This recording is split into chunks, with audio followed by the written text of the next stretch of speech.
our global partners to foster an international hub of learning and growing. Until now, we have established academic links with about 280 universities and research institutions.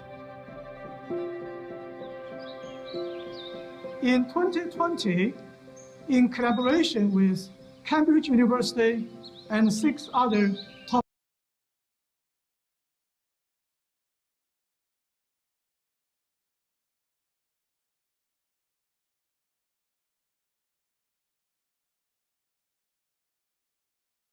And today he's going to describe how these various methods can extract insights about protein function and evolution. So take it away. Okay, thank you so much for the kind introduction, also giving me the chance to present here. So today I'm going to talk about how to explore the protein universe via highly accurate structure prediction, and I'm really fortunate that I had great speakers in the morning, Mingyang and Arne, that already explained pretty much how structure prediction works, so I can't really skip that. So our lab at the Seoul National University tries to accelerate biological sciences through fast and easy to use open source methods. It's really broad. It's trying to break down big biological problems into small enough units that then biologists can understand. And I brought stickers. So these are all like the methods that we have developed. So if you use any of them and you want some stickers, please approach me. I have brought hopefully not enough for all of you, but yeah, first come, first serve. So I want to start this talk by motivating it. I think I'm very much interested in exploring the global proteome diversity, because I think we have a lot of pressing issues that we have to tackle. For example, we have these microplastics, but then somehow nature has built these peptases and so on to break them down, so we can just really find solutions out there in the wild. We have carbonization of the globe, but we have techniques out there to capture carbon, so maybe we can tap into that more. We have antimicrobial resistance, but there's a repertoire of maybe new medicines that we can tap into if you would just understand them better from nature. As well as some project that just came from Copenhagen. There's this Novo Nordisk founded project called EGIS, where we try to engineer plants to be resilient to climate change, so temperature goes up. So we need somehow our plants and crops to be ready for that, and you can really tap into that by looking also in ancient protein diversity, because in the past the globe was hotter. So metagenomic, so how do you do that? So the trick how you do it is to do metagenomics. In metagenomics, you go out there into the wild, you take a sample, you put into the sequencing machine. What you get out is a lot of data, like small DNA reads that you can assemble. But then the big question is, what do you do next? What you do is you search them. So you take these small fragments and you search them against reference genomic databases, for example, and then you know it looks similar to an E. coli, therefore it is an E. coli. You can search them 6' translated and then find out maybe what proteins are in these microbes, or get an idea of what these microbes can do. Or you can try to take the community as a whole and try to predict what is a pathway, how are these microbes talking to each other. And this problem here, this is really, really old. It's a really old slide from mine, but it has not changed very much. The problem is that 50 to 90% of these proteins remains unannotatable. So you don't know what they are. If you just take a gram of soil, take the proteins, want to map them back to a protein database, you can't. So you throw these data off and away. And I see this now in this EGIS project, that a lot of the data that is generated expensively is actually not used. And I think that's really a problem, because I think there are great solutions out there. So how do you annotate proteins? So this is a protein alignment, a pairwise protein alignment. So my question is, have you seen a protein pairwise alignment? Please raise your hand. I see a few hands raised. So you have in generally, like, you just compute kind of a similarity between these two sequences here, right? And then you find the things that are similar. These are these dashes, and then you are identical, and in similars are these double columns. So you kind of compute somehow from this if these two proteins are related to each other, if they are homologous. So I guess, sorry, I will be very interactive. My question is this a homologous pair? Please raise your hand. If it's not a homologous pair. But last one you can say maybe, it's maybe homologous. You can always say that, right? Okay. So computationally, we have to derive this from this pairwise alignment somehow. We compute some scores, and this is actually similar enough that we would believe that is homologous.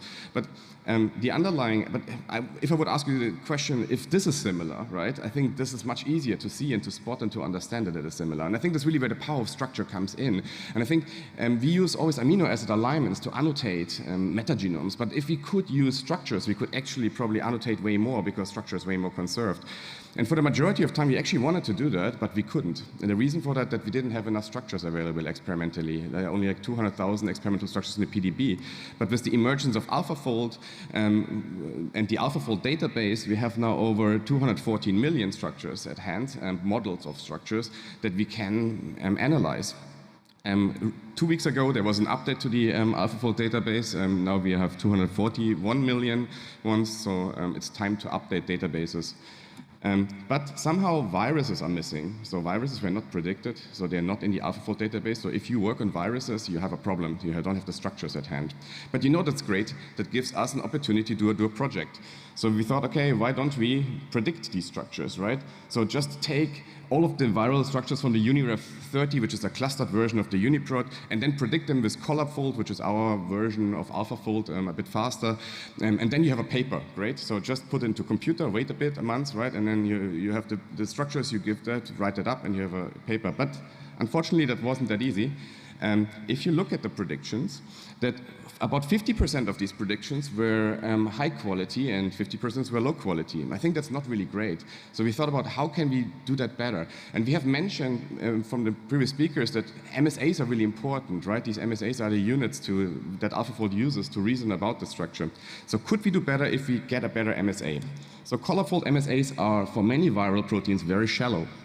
And the reason for that is the virus is evolving very, very fast, and so it's hard to find homologs. But if you search the whole SRA, the SRA is a repository of all our sequence-read data, petabytes of data, then we can find homologs. It's easily written down on a slide. That's a lot of work. This is work that Ryan Cheeky et al. Helped us. They have a resource called Logan, where they have assembled the whole SRA and built an engine that you can search against that. And by using these proteins or these MSAs from Logan, you can improve quite a lot of the predictions. Then there are some tricks you can do in AlphaFold, do recycles and so on. And in the end, you reach a database that has like 60 to 70% of high quality structures. So now make it a bit more useful. So Logan searches are expensive. In order to do that, you have to take a lot of money into your hands to search against petabytes. This was done in AWS. But with Ryan, we started to think about how to make that somehow cheaper, and we took all of these assemblies, these petabases of assemblies, and extracted protein sequences from it. And we took everything that has a complete open reading frame, these are 110 billion proteins, and we clustered them at 50% sequence identity. Again, easy sentences is computationally really hard. So you end up with 3 billion protein sequences. This is about, in comparison, the UniRef 50 has 58 million proteins, so it's substantially bigger. So probably a good resource for machine learning. So if you guys are working on language models, maybe there's a lot of data in there that can be useful. But for us, we wanted to see if we can actually also improve the MSAs. And so we took these set of the viral proteins and just searched them against this 3 billion proteins. And yes, we can also get very nice predictions for them, so high PLET. So it's a cheaper way now to really get nice, good, diverse MSAs. So with having this resource at hand, we wanted to make this useful, and this is really fold-seq. I have seen fold-seq on slides, so fold-seq is a bit of old news already, but since everything on my slide deck relies on the concepts, I will just still introduce it to you. So it's a way to search structural data. And again, this is not a very new idea. Protein structure alignments are as old as it can be. They're going back to the 70s. And there's good software, DALI and TM-Align, heavily used in the community. But they have a problem, they just don't really scale. They're not really fast enough to go through hundreds of millions of structures that we have available. So if you take an RDFP from SARS-CoV-2 and you search it through 800,000 predicted AlphaFold structures, it would take days to weeks to return something. Now we have hundreds of millions or nearly billions. You will take years to do the search. With fold-seq, we can do the search in about 5 seconds, being about 4 to 5 orders of magnitudes faster. So the question, how can you be fast? First of all, what is a structural alignment? A structural alignment is you take two three-dimensional objects and you find somehow a way to superpose them over each other. So T-Ermaline uses the 3D information to do that. DALI reduces this to one dimension down to 2D and tries to find contacts and compute contact similarities. In FoldSeek, we thought we could be very fast if we could reduce the problem to 1D, to project a three-dimensional structure into a string. Again, this is also not a new idea. In the past, many people have done that. So a very intuitive way of doing this is using secondary structure, right? So you just encode a helix as an H, or a sheet as a B, and a coil as a C, and then you have a string, right, as a projection from a 3D object into a 1D object. But somehow you lose a lot of information if you do so. So a lot of the information in the structure is actually the interactions. And so we wanted to have an alphabet that captures these interactions. So in FoldSeek, we describe as a 3D alphabet that contains these tertiary interactions. So we take a nearest neighbor in space and describe the geometric features between them, distances, torsion angles, and so on, and use a VQ via E to encode that in a discrete letter. And so then for each amino acid, you get one of these structural letters, and you can use them for alignments. And I've mentioned that I'm very interested in these metagenomic applications, and there's this work from Greg Glore et al. They looked into wastewater phages. They did long-read sequencing of wastewater phages and then wanted to annotate the open reading frames in these wastewater phages. So they use classical software, Bagda, which uses amino acid alignments and HMMs and so on to map things back to databases. And only 15% or so of these open reading frames could be mapped back to these databases. So the majority of the ORFs, you don't know what they are, and that's really a big problem. But we're using CollabFold to predict the structure, and then FoldSeek as a search, they can bring that up to 60%. So out of a sudden, you get at least a feeling what some of these ORF might be, and you can start reasoning about these phages at a higher resolution.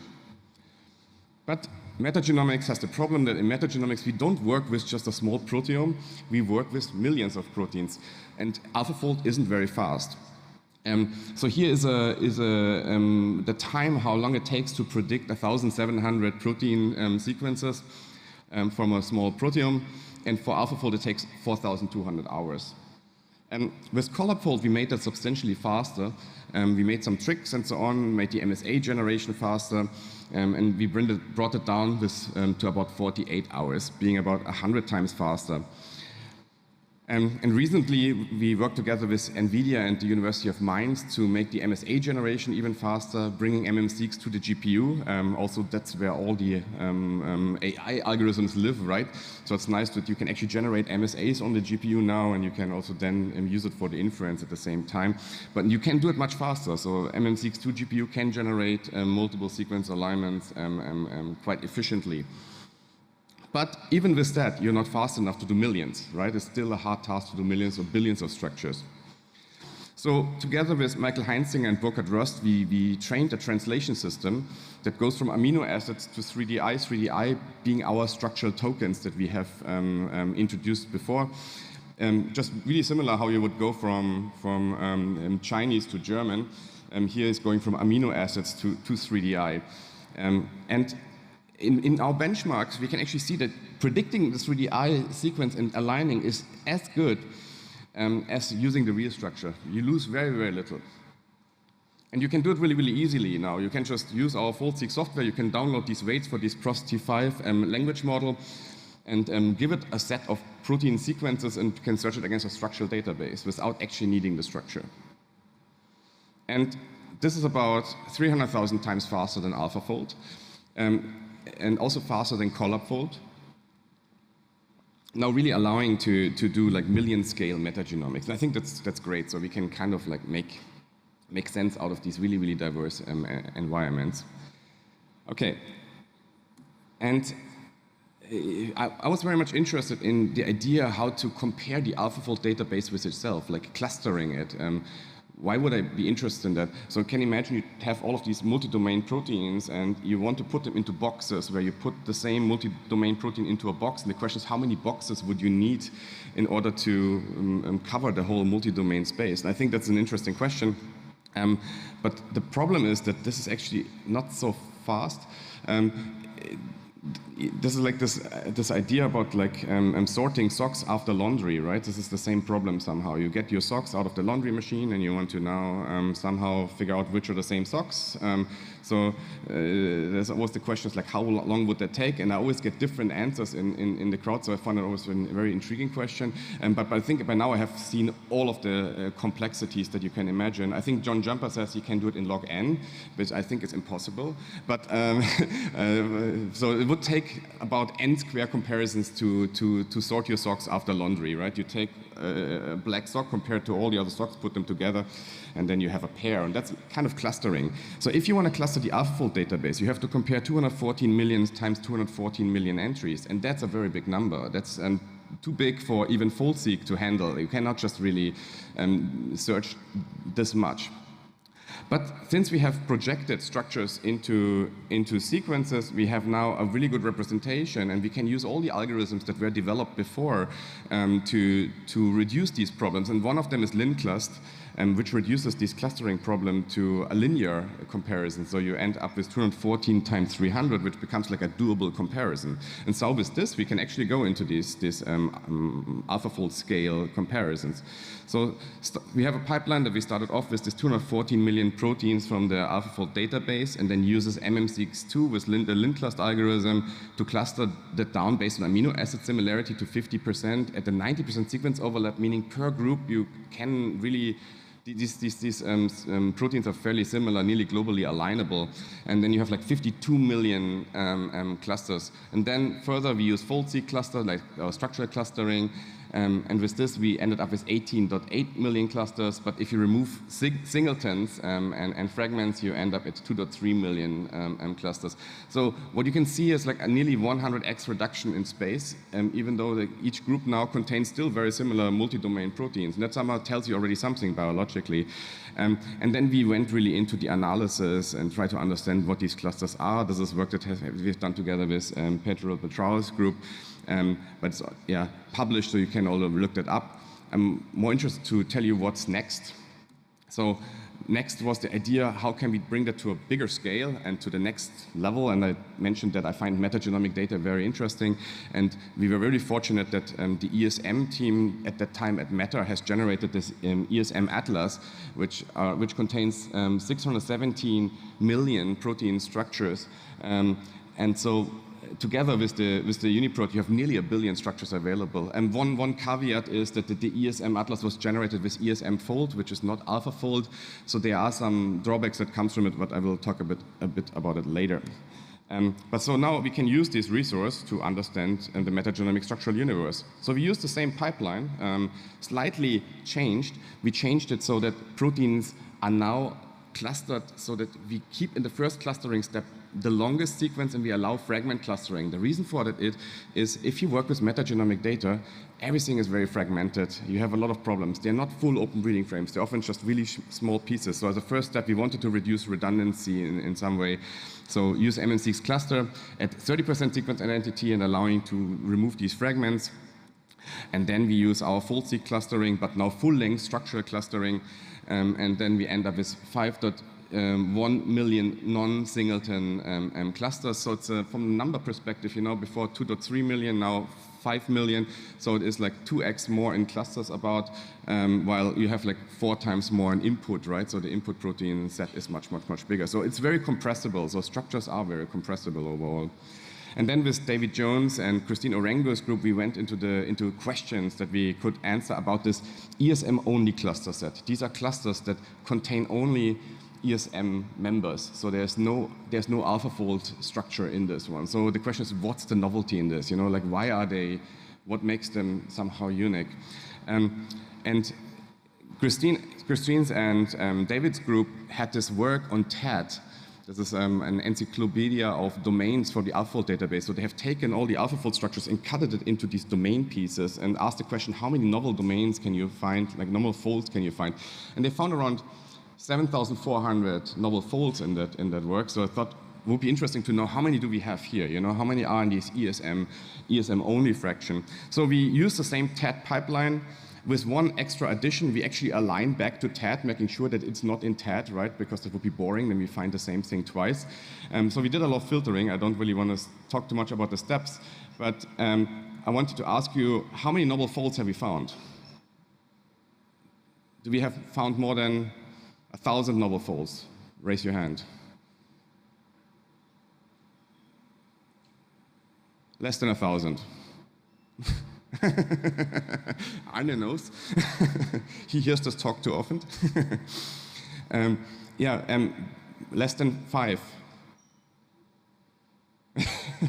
So we have found 0. 0 novel folds, and this is interesting. So the question is why. We then have looked into maybe ESM might be the causal reason. So ESM fold might be not as sensitive in finding new things than AlphaFold might be. So we refolded these 7,400 novel folds that they were found in the TAD with ESM fold, and it didn't give very good PLAT. So it was an indication that maybe the prediction is just not good enough to find novel things. But we thought, why don't we just repredict a few of them? We have fast prediction methods like collapfold and so on. So we took 25% of this ESM Atlas clusters and repredicted them with collapfold, and then run the same pipeline. And how many folds did we find? We found exactly 1 novel fold. So I can show you that novel fold. This is how it looks like. It's nice that you can have a study where you go from 800 million to exactly 1. So it fits onto a slide. But so yeah, it is somehow surprising that there isn't a lot of novel fold diversity in it. I think it could be 2 reasons. It can be still a fundamental bias in prediction methods, or fold spaces limiting. I'm leaning more towards fold spaces limiting, and we see some kind of trending off on diversity in folds. But that doesn't mean that we have not a lot of diversity in the set. There is a lot of diversity in the set. There's all of these superfamily expansions. So they might not have a new fold, but still a lot of new superfamilies, as well as a lot of new combinations. So if you ask the question, how many novel multi-domains can we find where there are Cas combinations that didn't exist before, we can find quite a lot of them, and millions of them actually. And they are really heavily enriched in transporters, so it seems like transporters need always new functionality fused to them. And so I think there's different ways how these metagenomes generate diversity, but there's still a lot more to discover. So this, I think we just scratched the surface on this kind of analysis. Okay, so FoldSeek is great to find things like this, alignments that I have shown before. Alignments meaning you can align them from left to right. So then you can find a domain similarity or something. So this is where you can use FoldSeek and MMSeeks. So when we put out FoldSeek, one of the first things that we were asked, oh, where's the slide? Oh, it was gone. It was a user that reached out and said, how can I find motives? It's really frustrating. You're building this cool tool, and you think, oh, you have really a good solution for everything, and then they ask you exactly the question that you cannot answer, and said, you cannot. But on the other side, that's great because it gives you an opportunity. It gives you an opportunity to build something new. So what's problematic with finding motives, structural motives? Structural motives do not follow left to right. They can be just all over the place. So here's a zinc finger, and a zinc finger doesn't have to respect that. A zinc finger can be just really stretched out everywhere. And you cannot use MMSeeks or FoldSeek to detect them, so you need another kind of algorithm. It's really tricky to find these because you have very little to anchor yourself on. So you can do it very brute force. The idea is, if you have a motive, you could search all pairwise possibilities. You just break down this motive into these 3 pairwise interactions, and then you search each pairwise interaction into a database, and then you ask the question, where can you find these interactions in conjunction? And that might be a good hit where this motive might exist. And this brings us to Fold Disco. It's our latest extension to fast search tools. And so really trying to tackle the question how to find these structural motives efficiently. So you take it, put into, as I mentioned, into pairwise interactions, and then you want to search that. But now you want to search the pairwise interactions in the AlphaFold database, right? Now you can take one of them and search through the AlphaFold database. That's pretty inefficient. So you need somehow to index them.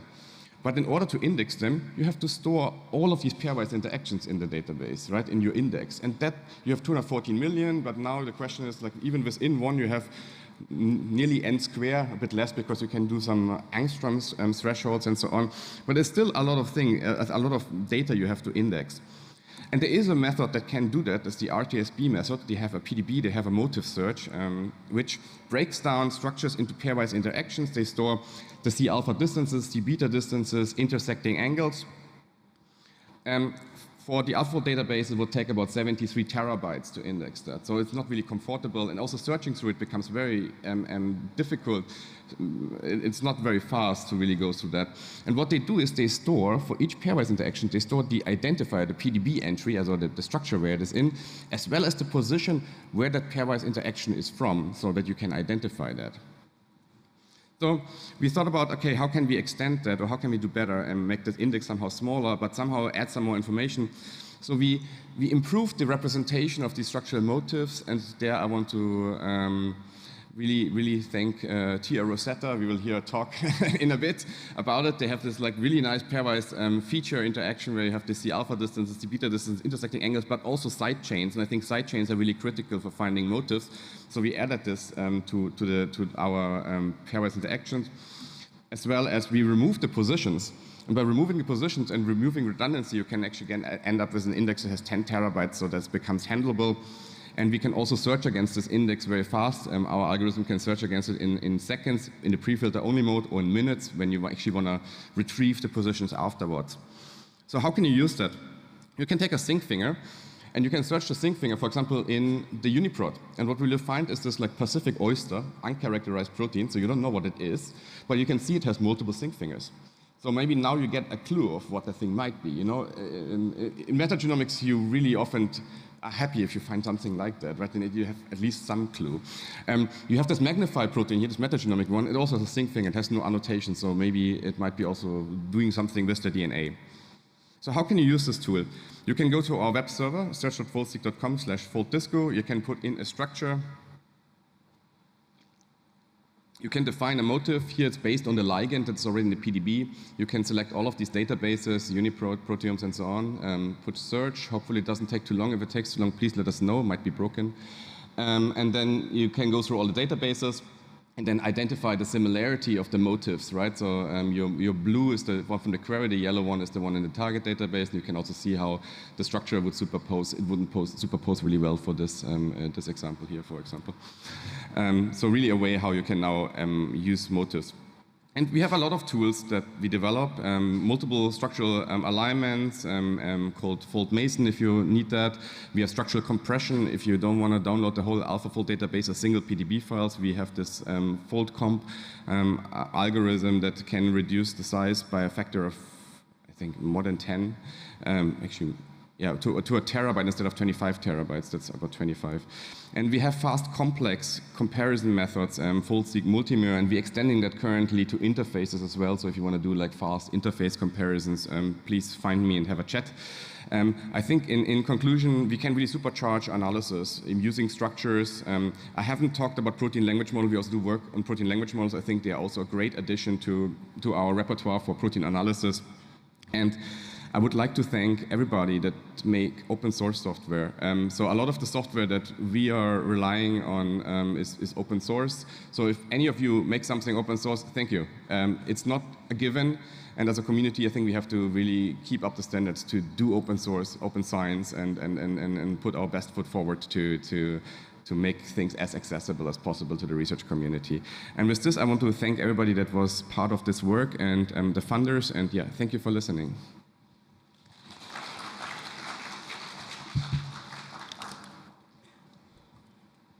That's a really great set of tools that you're providing for the community.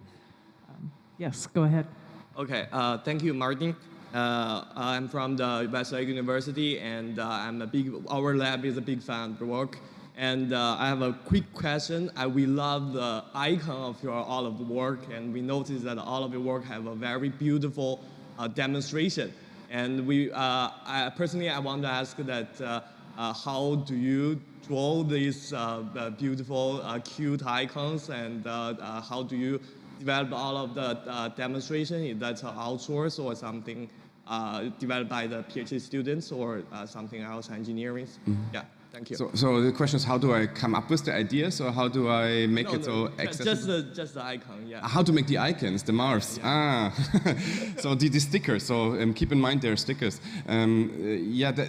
We have artists that actually build them, but I want every sticker to be somehow related to the tool, but also a bit educational. But obviously the character in itself is cute, so you already win, so that's easy.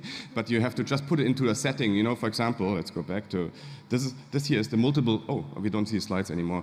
I have this like icon where it's a multiple sequence alignment tool, so it's a marv that just builds a wall, you know, because it looks like a multiple sequence alignment. So it is like something that, where you know that is something iconic about the problem you're using, and then you want to just combine it with the character in some settings. And in the end, it's really designed by many, many great artists. For example, Doyeon Kim, he's a famous cartoon artist in South Korea, and so he draws a few of them for us. And we have some artists from Greece, we have other artists from Korea, so really it's like a mixture of different artists putting ideas in. Yeah. And another question is the development of the demonstration, that's hiring some engineering or just outsource the... You mean the servers and so on? Yeah, the servers, yeah. No, it's all in. We host everything in-house, and the only way how we can make it possible by make the algorithms fast. If we make the algorithm fast and efficient, then it doesn't take much hardware for us to host a server. So, like for example, ColabFold, which is the backbone for the majority of MSA generation around the globe, is a single server that is hosted in Kobik. It's from the year 2014, so it's a really old machine, and it generates about 60,000 MSAs per day. Has already generated over 80 million in the time since it's running. So yeah, it just works because the software is fast, and you can make it somehow doable. So if the software isn't fast enough, we wouldn't make a front end for it because we don't have the money and the resources really to make it possible. Yeah. But in the end, the front end is developed by Milot Medita, one of my most talented postdoc searching for jobs, who really has a lot of web knowledge and the idea of like how to make the things approachable, usable. And we have many iterations where we go through the servers, reworking it. No publications come out of it, but just we think it's better for the community to have a nice front end or like a really usable service. Yeah. Yeah. Okay. Thank you. Hi, Martin. Excellent job. And I'm from Nanjing University, and in my work, I'm studying with viral proteins with no unclosed homologs. And very importantly, not function as an oligomer. So only function as an oligomer. So when I use AlphaFold 3 to do the prediction, it failed to work, especially as monomer. So beyond AlphaFold 3, or what would you recommend as the most promising computational approaches to tackle those kind of problem where both sequence and the structural context are so limited? Yeah. If you cannot predict the structure, what we have seen for the viral proteins, huge fractions don't have homologs in the MSA. So if it doesn't have an homolog in the MSA, then use Logan50. This is the 3 billion proteins I have mentioned. You can probably still download, it's like 300 gigabytes or so, and search against that with M6 or Jackhammer or any tool you want, and find homologs, and then you have a better multiple sequence alignment, and try to model this one. If you can still not find enough homologs, then I don't know if there's any good tool at the moment that you can really use, because then you have searched through everything that exists with the most sensitive tools, so then you have really some problem. You could try maybe the full-seq 3DI prediction, maybe that sometimes works as well independently from the structure if you're lucky, but that also has its limitations. So, but at first I would always fish for homologs and see if you can find them in bigger databases, and then if you can model your structures. Yeah. About the multimers? Yeah, oligomers. If the protein can only function as oligomers, even like bigger than 50 mers. Oh yeah, okay. So you have a size problem. Yeah, and so the monomer prediction would be actually not accurate or even wrong as a functional status. Yeah. It make the protein the prediction only give disordered regions. Yeah. The whole protein will be disordered.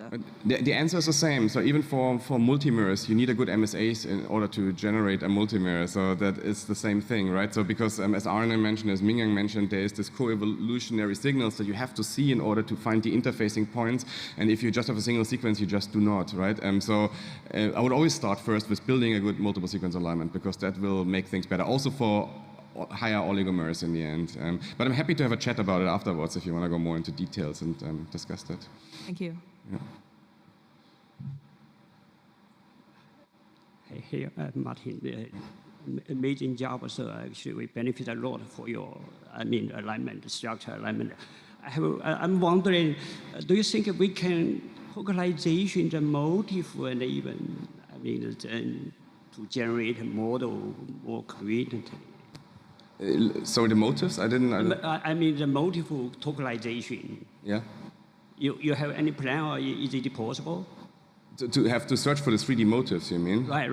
I mean localization, the motif, then we can, you mean making a fast token for a motif, like as a joint, the whole motif, the whole structural motif as a token or something like this? Yeah, you can. The problem is then what do you do with the token? Because you somehow have to identify which residues are in your three-dimensional motif, right? So, and once you know that, then yeah, you could take them and you can tokenize them in some way, and then you could make all of these motifs comparable, because you have a token space that's very fast comparable. But the first part, the harder part, is really to know which residues are in the motif, right? And so with full disco, you can define them. You can find similar motifs in three-dimensional space. And there is a tool called Pesto, which we want to integrate into full disco, which allows to take a structure and it tells you which residues might be three-dimensional motifs. And so in combinations, it would be nice that you put that in, then you know these might be motifs, and then you search it against the database. I don't know if you really need to tokenize it afterwards, but maybe we can also have a chat later and discuss it about that. Yeah. Thank you.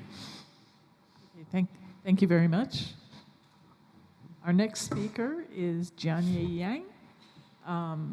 He's developed many algorithms to analyze and predict RNA and protein structures, and has had great success recently with that in the CAS competition.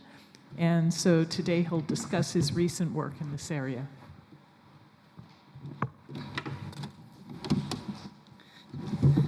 Thank you. I would like to thank the organizer and Dr. Chen Qian for inviting me to this conference, and thanks Angela for the introduction.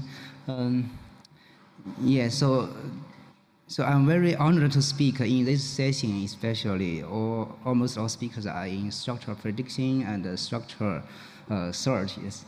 Yeah, and my topic is for this AI for structural prediction, and just now, Arne and Mingyang already introduced a lot for this background. So my talk is in these three sections, and the first part will be very quick, given that Mingyang and Arne already have the introduction of the background. And my main focus is on the next two, RNA structure prediction and integrated modeling with Corel-EM. So first is this brief introduction about the protein structural prediction. So it's basically a mapping from the 1D amino acid sequence to the 3D structure by using this simple mathematical equation y equals to fx. So the problem is for AI-based structural prediction, is use AI to approximate this function f. And this field is developing very fast. So at the CASP 13, so this AlphaFold 1 in this CASP 13, so made a great progress. And about 2 years later, in CASP 14, this is the key moment in this field. So AlphaFold 2 were released in CASP 14, and later, inspired by AlphaFold 2, we have this Rosetta Fold by Mingyang and David Baker groups. And in last year, we have the new version, AlphaFold 3 and Rosetta Fold all atom to generalize the prediction to protein and DNA, RNA, and complex. So we developed this first version called TR Rosetta. It's inspired by AlphaFold 1 together with David Baker. when I was visiting his lab for 1 year. And the idea for this TR data is to improve the objective function of this AI to extend from 1 image to 4. And we get a richer information to build a structure. And we're also keeping improving this TR data. So these are the references. So they are old. I will not go into details. And we built a server for this TR data in our group web page. So it has been widely used by the community to predict the protein structure. And this reference has been highly cited. So with TR data and AlphaFold 2 and 3, we participated in CASP 15 and 16. So we are very lucky to win these both competitions. Especially in last CASP 16, so there's the first 3 groups are from our lab. And this is the abstract from the CASP 16 assessors. So in the abstract, they mentioned this result.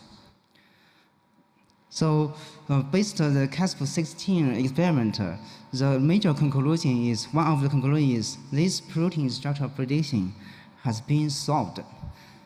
Also, it wins the Nobel Prize in 2024. And then what remains unsolved for us in this field?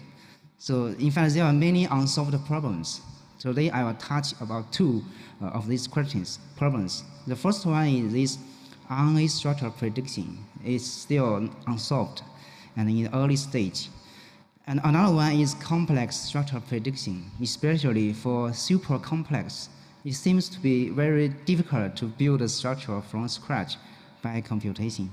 So I'm talking about these 2 in my talk. So the first one is RNA structure prediction. So protein structure prediction has been very successful, but RNA is not so successful at this stage. So why it is so hard to predict? So the first thing is from the basic building block of the protein and RNA. So for protein, we have this amino acid. We have the backbone and the side chain. And similarly for RNA, we have the backbone, so-called backbone and side chain. In the RNA community, they see this as base. So you can see intuitively, there are many more atoms in this nucleotide than amino acid. So therefore, you will have much more number of degrees of freedoms. In proteins, we have 2 torsion angles for the backbone, but for RNA, nucleic acids, we have 7 torsion angles. So this will make this problem even more complicated. And in addition, this RNA base, they will form base pair between different nucleic acids that make this RNA can fold into very complicated topology. That way it's difficult to predict. So this is one thing. Another thing is data used for training. So for protein structure prediction, you can see this is the PDB data. So the most of them, more than 19%, are protein structure.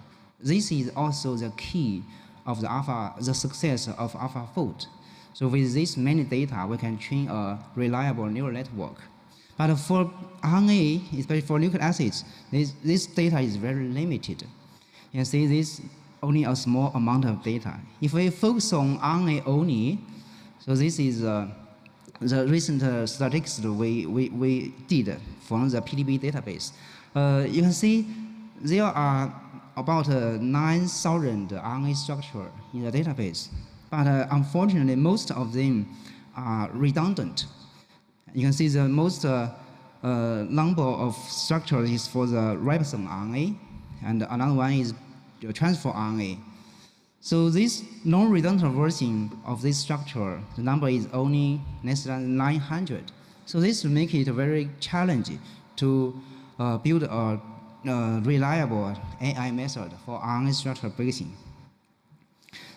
So for further information, you may refer to these Nature technology features. So to talk about the problem with this RNA structure prediction, so I'm very honored to share my insight in this article to introduce the AI in RNA structure prediction. So this article introduced the TLZ RNA, which I'm going to cover in the next slides. So this RNA structure prediction with AI, so it started from about 3 years ago. So this is the major method in this field. So our group, based on the TLZ protein structure prediction, we developed the TLZ RNA and TLZ RNA2. So I'm going to talk about these two methods. So the first version, called TLZ RNA, is in fact a two-step approach. So why we are using a two-step approach? This because this kind of method only predicts the 2D image of the structure, which is very easy to train with very limited computational resource. And then the second step is to build the 3D structure using the pyro-zeta energy minimization. And this work with this TLZ RNA, we want to benchmark the results. So we participate in CASP15 for this RNA structure prediction. There are 14 of 12 RNA in these competitions. On the left-hand side is the natural RNA, and on the right hand is the designed RNAs. You can see by eye, for this natural RNA, it's shorter, but the designed RNA are longer. And the performance, the accuracy for this natural RNA is better. The accuracy is better than this synthetic RNA. So in terms of ranking, so for this natural RNA, we are ranked as the second and the top server for this natural RNA. But unfortunately, for this synthetic RNA, it's very challenging to predict. So we are perform very worse for this one. So this is very understandable because this synthetic RNA, they have not been seen by the neural network. So you cannot predict anything meaningful if you didn't learn something like that. So, but here you can see the top groups are all human groups. They did very well for this synthetic RNA. So this makes me very interesting about what they are doing, these human experts. So we read the 3 papers from these CAS15 groups. You can see the top group in the abstract, they said that the manually edit or verify the secondary structure of this RNA to improve the prediction. And this is the second group. So similarly, they also try to predict the long-range contacts that is not covered by this 2D structure prediction. And the third one is similar, the secondary structure. So based on this observation, we think we need to focus on how to improve the secondary structure. So that one defines the interaction pattern of the nucleotides. So now let's learn from the home experience to improve TLZ RNA. So this is the next version I want to introduce, the TLZ RNA2. So this one, basically we have 2 key contributions. The first one, as I said, we want to improve this RNA secondary structure prediction. So why this is doable? Because there are many secondary structure information in the, I think in the bpRNA database. So we don't have that much 3D structure information, but we have this 2D, rich 2D information. So we use this information to train a neural network to predict the secondary structure. This is one thing. Another thing is how to effectively use this secondary structure information to improve this RNA 3D structure prediction. So the key is in this attention mechanism. We use this pair information to adjust the attention score. Basically, the idea is to, if 2 nucleotides are paired, then they should get a higher attention score. So this is the way we adjust the attention mechanism. Then similarly, we participated in last CASP16. So in this CASP, we have more number of RNAs to test, and we will get more meaningful results. So here we divide these targets into, according to the length, shorter than 400 nucleotides and larger than 400. So here is the ranking. The red bar is for the server groups, and the blue bar for the human groups.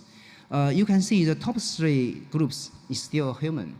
And the first automatic group is from our lab, called Yang server. Yeah, and you see, we still are not as good as a human expert. But for proteins, it's completely different. So server is similar to human, but for RNA, it's different. And does this mean this AI method is not good still? No, we read the CASP-16 official assessment paper by Roger Das from Stanford. So from his paper, this is one paragraph I extracted from this paper. He made a comparison between this human and the server prediction. You can see here, this is a difference. Before this CASP-16, all groups performed worse than template.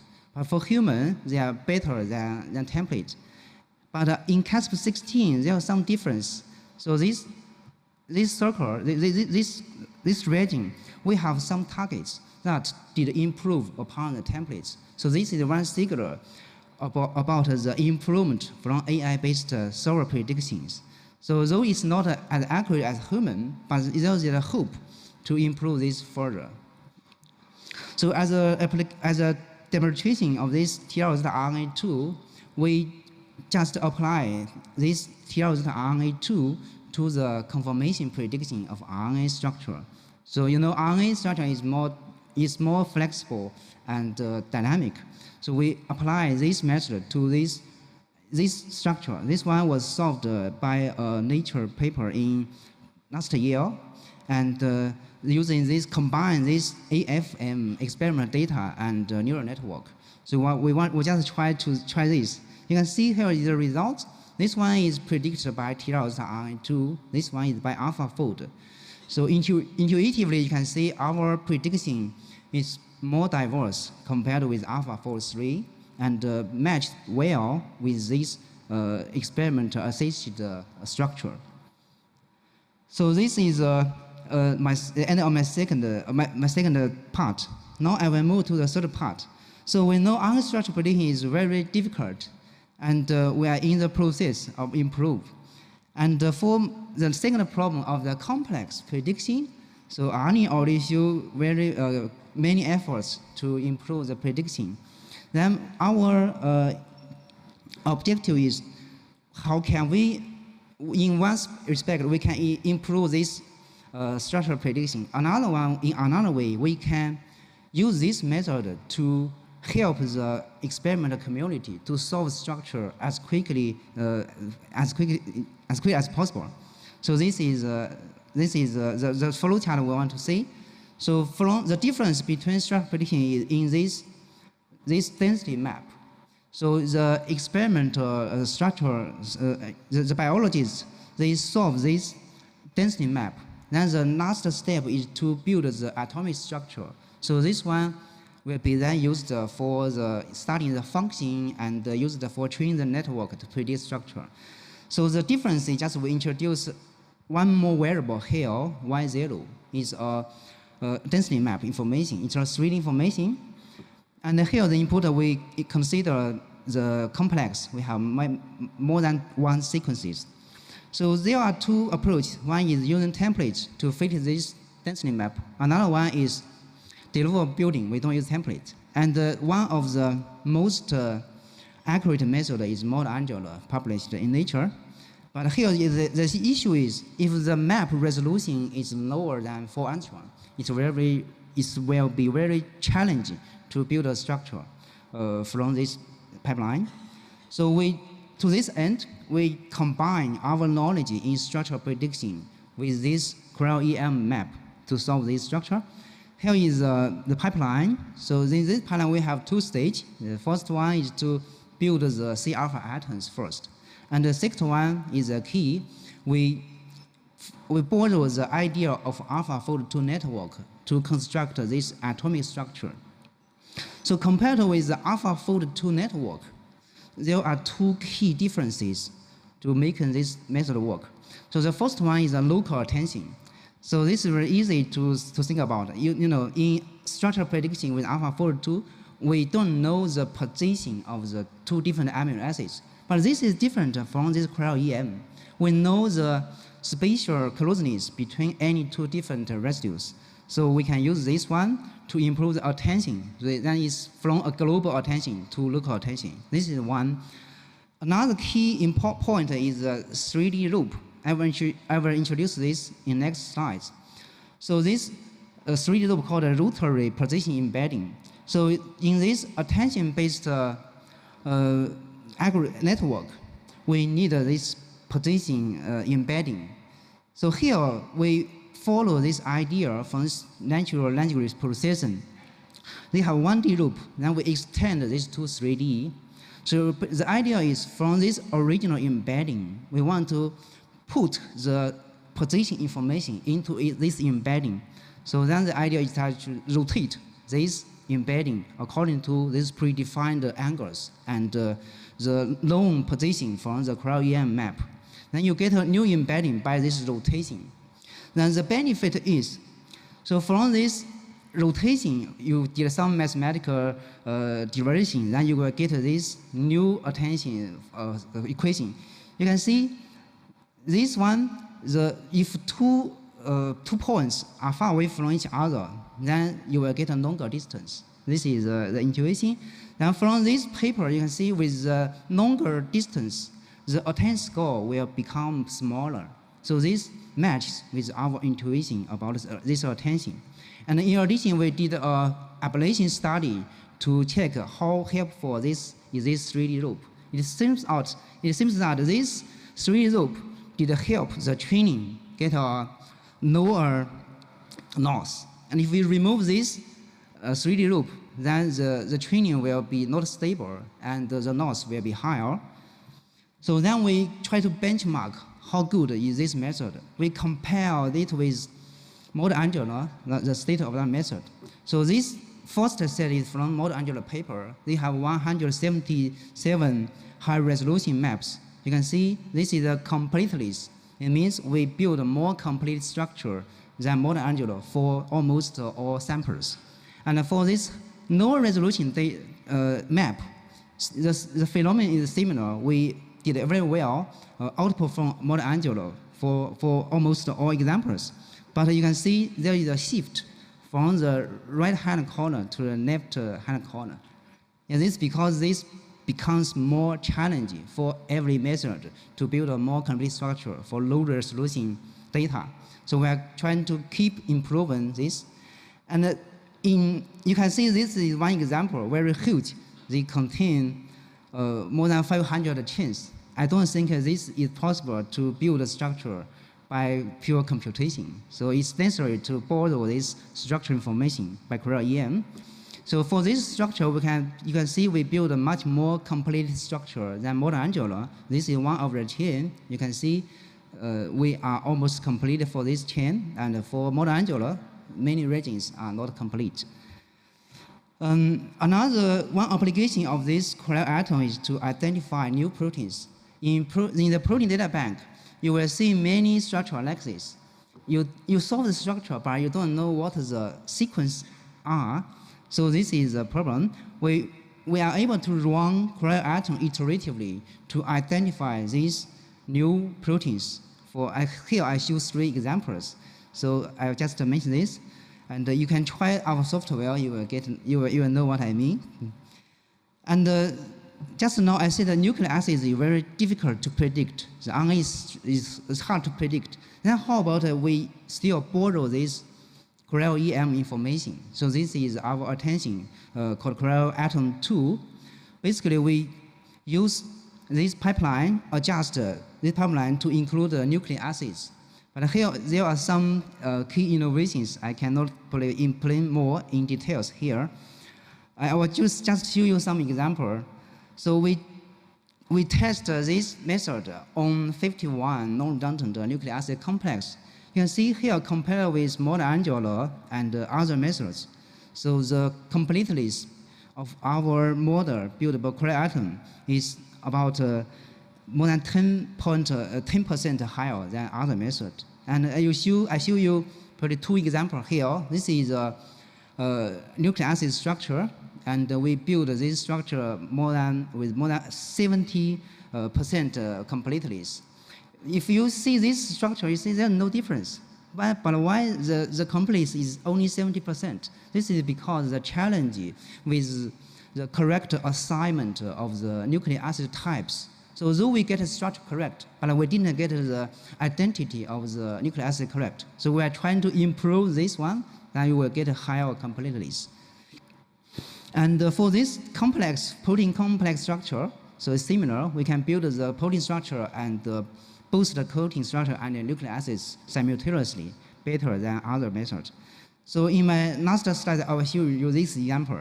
So this target has been tested in Cas16. No groups did this correct in Cas16 for RNA structure prediction. So this is a 40-chain homomers of this RNA. And this structure has been solved by 3 top papers, 1 in Science and 2 in Nature. So we just apply our method to this cryo-EM density map. So if you check the details of these three structures, so you can see the difference. Here you can see our method is complete, is about almost perfect to predict structure. In fact, we only use 2 hours to solve this one. And these are the other 2 methods, and the EM to NA. I think this one was published by one of my colleagues in Nature Communications. And this is model Angela. You can see this locally, you can see the difference between the structure solved by these 3 different softwares. So to summarize, I just introduced our work in protein structure prediction, TRO-zeta, and RNA structure prediction, TRO-RNA and TRO-RNA2. And the final one is for the integrated modeling by combined structure prediction with cryo-EM density map. Yeah, I would like to thank my collaborator, David Baker, during the development of TRO-zeta. And Alex, he helped a lot to verify our cryo-atom models. Yeah, and thank the funding support and the group members. Thank you very much.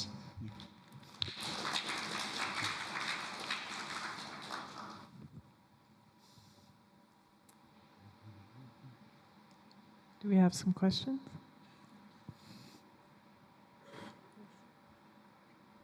Hi, very nice. I just have a quick question. So I'm very impressed by the RNA predictive models, RNA structure predictive models. So this is quite general. As you know, we move from a so-called RNA world to a protein world. People have thought, some of the RNA protein stable complexes, they are losing, part of the RNA structure and replace it with the protein structure. Would that, structure from the protein, the evolutionary information coming from more ancient proteins to the, more recent proteins, would that help to train a better model for RNA prediction? Okay, thank you for the question. You're talking about the co-evolution information between this protein and RNA, right? Not co-evolution, like the protein, the more recent proteins, more recent RNA protein complexes, their protein structure or protein component become bigger, and they're losing their RNA component. They're replacing the RNA structure with the protein structure. Mm-hmm. Would you take that information from protein structure and use that to train a model to predict RNAs? Would that help? Thanks. Okay, thank you for the question. I think that many people are trying to do this because RNA structure data and sequence, they are limited. So they are borrowing this protein structure information or sequence information to improve this. For example, I read some paper for building the language model by combining this protein information and RNA information to improve the RNA language model. But for this structural prediction problem, I haven't yet seen any report. But I think it's doable, but we need to figure out a way how to borrow the information from protein to RNA. Yeah. Thank you. Thank you. Okay, great talk. So I guess a question about RNA structure prediction. Do you think that RNAs have a fold space, and do you believe that fold space is is near infinite, or do you think also similar to proteins it has some tailing off properties? And do you think this might be the reason why we actually not as good in the RNA structure prediction, because we just don't understand that very well? Oh, okay, thank you for a great question. So, in fact, the space of the RNA, how big it is, in fact, I didn't see any study in this question, the global structure. So for protein, we know it's about more than about 1,500. But for RNA, we don't know this number yet. But there are some studies to study the complete space of the local structure. So they extract some local motifs and try to make a conclusion. The conclusion is, even for this local structure motif of RNA, it's still far from complete, and then let alone the global structure. Yeah, I think the space, I don't know whether it's infinite or not, but definitely we are at the very beginning of this computation and experiment. Yeah. A lot to discover. Okay, thank you. Yeah. Okay, thank you very much. Okay, thank you very much. We have as our final speaker, Kotaro Tsuboyama from the University of Tokyo. He has recently set up his own lab. He's more of a wet lab scientist who is not afraid of tackling big problems, as I know. I published one of his studies. So he's interested in developing large-scale data sets that will be needed for computational biologists and people doing AI. Today he'll describe how he approaches these large data sets. So thank you very much.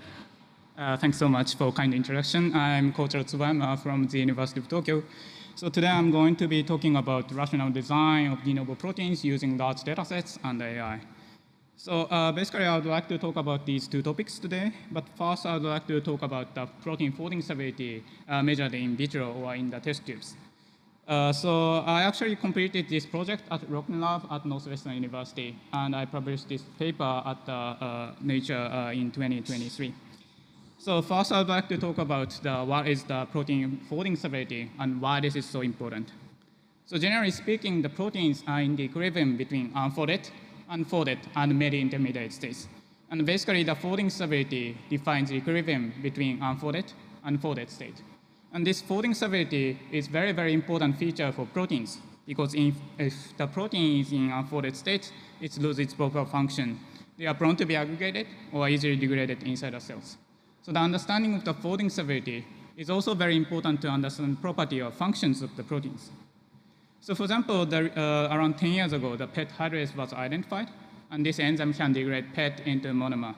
So this kind of enzyme should be very crucial for recycling of the plastic bottles, as shown here. But unfortunately, the wild-type PET hydrase activity was not so high as expected. But we can introduce several mutations so that we can improve the stability of the enzyme. And indeed, we can see the much improvement from the wild-type PET hydrase. So generally speaking, the more stable the protein is, more active. So understanding of the folding stability is also very important to enhancing enzymatic activity of proteins. And of course, the understanding of the folding stability is also kind of crucial to design de novo protein more efficiently. So the researcher has been designing so many de novo proteins as shown here, but unfortunately, the success rate of the de novo protein design was around 50% or less. The major cause of the failure should be low folding stability, because low folding stability causes low expression level, low stability, or aggregation of proteins. So if we could establish a new model for predicting of the folding stability more accurately, we should be able to improve the success rate of the de novo protein design. Then the question is why we can't predict the folding stability very accurately, in spite of the importance of the folding stability of proteins. The short answer is we don't have any good data set on the folding stability of proteins. So as you know, to construct AlphaFold, PDB, or protein data bank, was utilized as a training set. And of course, there are several databases on the folding stability, like Prothon. But Prothon only includes around 30,000 stabilities, so the data size is somewhat smaller than PDB. And moreover, Prothon basically collects many data from many papers. So the experimental conditions from paper to paper are totally different. So it is somewhat difficult to handle the all data in one way. So taken together, Protham or other stability databases are not so reliable as PDB. So the long-term goal of my project is to construct a prediction model on the folding stability of proteins. But to this end, we need to obtain a huge data set on the protein folding stability for training and testing of the prediction model. Then the question is how we can get such an enormous amount of the protein stability data to construct our prediction model. So to this end, we developed a new method to quantify the 1 million folding stability in a single experiment. So the key technology is cDNA display method. So in this method, we can conjugate protein with corresponding cDNA or complementary DNA to mRNA. And importantly, this conjugation is direct and so covalent. So this conjugation remains intact even under very harsh conditions, such as very high temperature or very low or very high pH. And moreover, this cDNA is always attached to the C terminus of the protein. So we added the PA tag on the N terminus for the purification step. And then we utilize proteins such as chymotrypsin to quantify the folding stability of proteins. So generally, the protease can only cleave this kind of unfolded region. So protease cannot cleave stable structure very easily, but protease can easily or quickly cleave this kind of unfolded, unstable structure. So just measuring the cleavage rate by protease, we can quantify the folding stability of the proteins in a very high manner, in a very accurate way. And then we collected cDNA corresponding intact proteins using PA tag antibody and magnetic beads. This is just because the PA tag is added kind of onto the N terminus of the protein, while the cDNA is always attached to the C terminus of the protein, as I told you before. And then we utilize next generation sequencing to analyze which protein remain intact after protease digestion. So I'd like to show you the overview of the experiment. So we first ordered DNA oligo library, which includes up to around 800 or 900,000 sequences. And by using this kind of sequence as a template, we can synthesize the protein and cDNA complex in a single test tube. And then we expose such kind of protein and cDNA complex to the several concentrations of the proteases, such as trypsin or chymotrypsin. And then we collected cDNA corresponding intact proteins, and then we submitted that DNA to the NAS core. So I would like to show you the actual result from the NAS core. So in this plot, x-axis represents the trypsin concentration in log 10 scale, and y-axis represents the NGS counts normalized to the no protease sample. So for example, the blue protein, which is kind of very unstable protein, so the fraction of the blue protein decreased as the process concentration increased. By contrast, the fraction of the red protein, which is very stable protein, increased as the process concentration increased. So using this kind of data set, we can accurately infer the folding stability of proteins from this kind of NGS data. So to validate our new method, we basically compared our data with the folding stability derivation measured. So for example, the PNS paper quantified the folding stabilities of around 800 mutants of protein G using this kind of chemical generation method, which is kind of golden standard method to quantify the folding stability of proteins. So basically, we compare the folding stability from our assay with the folding stability with the PNS paper. And basically, we can see the very high consistency between these two methods. And also, we can see this kind of high consistency for 10 different domains with diverse set of the topologies. So our assay can measure the quantify the folding stability in a very accurate manner. So in summary, by using combining the cDNA display, protease, and next-generation sequencing, we can now quantify the folding stability of proteins up to around 1 million proteins in a single experiment. So we can now get so many data, then how we can create the prediction model on the folding stability of proteins. So to this end, we are now collaborating with Yerin and Sergey from MIT. And in addition to the mega-scale data, which is kind of bundled to the Nature paper published in 2023, we have obtained around 2 million stabilities. So as you can see in the database, the range of the folding stability was quite wide, and also the topology and the structure of the proteins in the database are actually also very diverse, as shown here. And as I said, the number of the sequence is now around 2 million, so which is larger than previous database. And also the most notable thing is that the number of the clusters, or I mean the group of the protein, become much larger than previous one. So which means that our new database is larger and much more diverse. And we are calling this database magnified because this is just because derived from magnified database. So using this kind of magnified database, we are now constructing a new prediction model. As a baseline, I would like to show you the performance of AlphaFold2. So AlphaFold 2 is, of course, a prediction model on the structure, but this also kind of calculates the confidence score called PLDDT, as shown here. And the PLDDT basically represents the confidence of the AlphaFold 2 prediction. So we want to make this value higher if we want to design de novo proteins. But, and the y-axis represents the observed folding severity. But unfortunately, we cannot see any good correlation between them. So this result suggests that even if AlphaFold has very high confidence on the predicted structure, that structure is not necessarily very stable in terms of the folding severity of proteins. But we are now constructing a new prediction model using the protein language models like the ESM3 or subplot. So we can now see the very high consistency between predicted and observed folding severity. So this result suggests that our new model, based on the protein language model, can now accurately predict the folding severity of proteins. And then I would like to show you one interesting application side of our prediction model.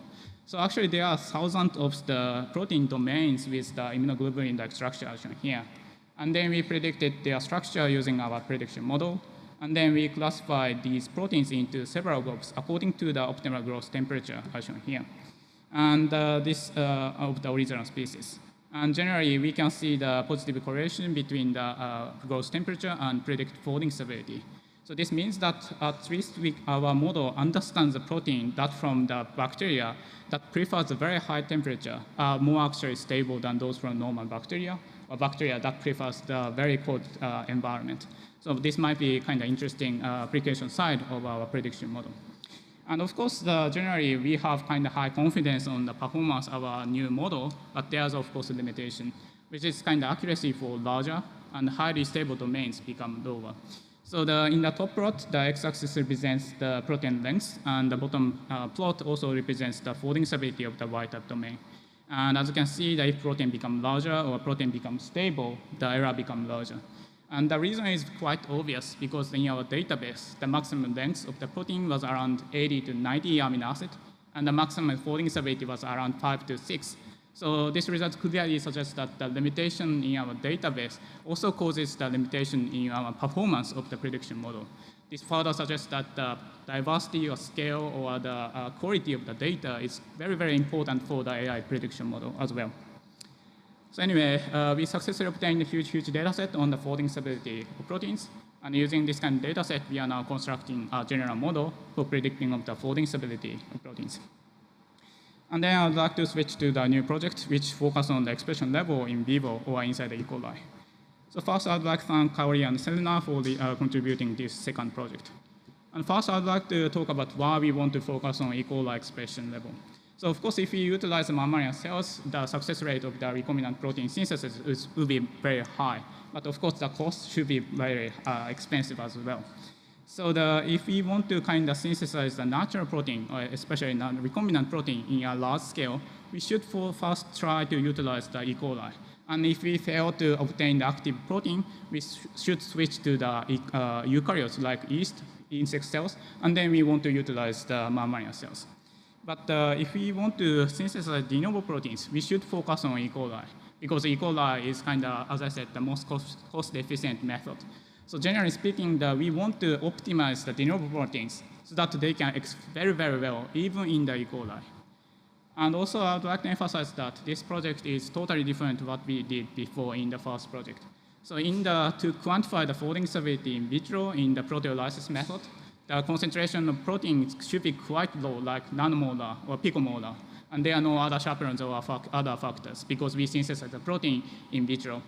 But in vivo, or if we want to express the protein inside the E. coli, the protein concentration should be very high. And of course, there are so many other endogenous proteins, DNA or RNA. So the environment should be totally different between in vitro and in vivo. So we are now thinking that even if the one protein is very stable in vitro, that protein may not necessarily be very stable inside the E. coli or express very well.